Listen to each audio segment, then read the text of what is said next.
I'm here with disturbing news about our favorite gadgets, cell phones, tablets, Wi-Fi, etc. Putting it bluntly, they are damaging the living cells in our bodies and killing many of us prematurely.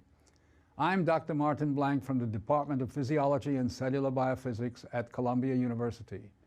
It is distressing for me and more than 160 colleagues who today are petitioning the United Nations requesting that they address this problem. We are scientists and engineers, and I am here to tell you we have created something that is harming us, and it is getting out of control. Before Edison's light bulb, there was very little electromagnetic radiation in our environment. The levels today are very many times higher than natural background levels and are growing rapidly because of all the new devices that emit this radiation. An example that a lot of us have in our pockets right now is the cell phone.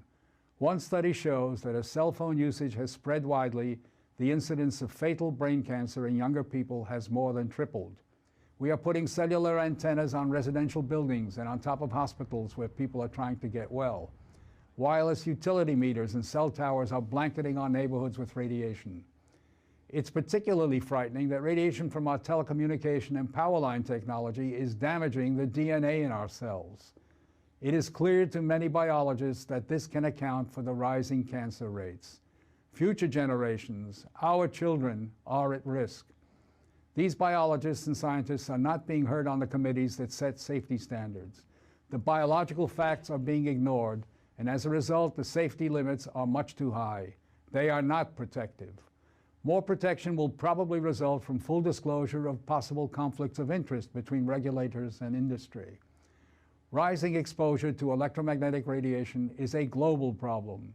The World Health Organization and international standard-setting bodies are not acting to protect the public's health and well-being. International exposure guidelines for electromagnetic fields must be strengthened to reflect the reality of their impact on our bodies, and in particular, on our DNA. Although we are still in the midst of a great technological transformation, the time to deal with the harmful biological and health effects is long overdue. We are really all part of a large biological experiment without our informed consent. To protect our children, ourselves, and our ecosystem, we must reduce exposure by establishing more protective guidelines.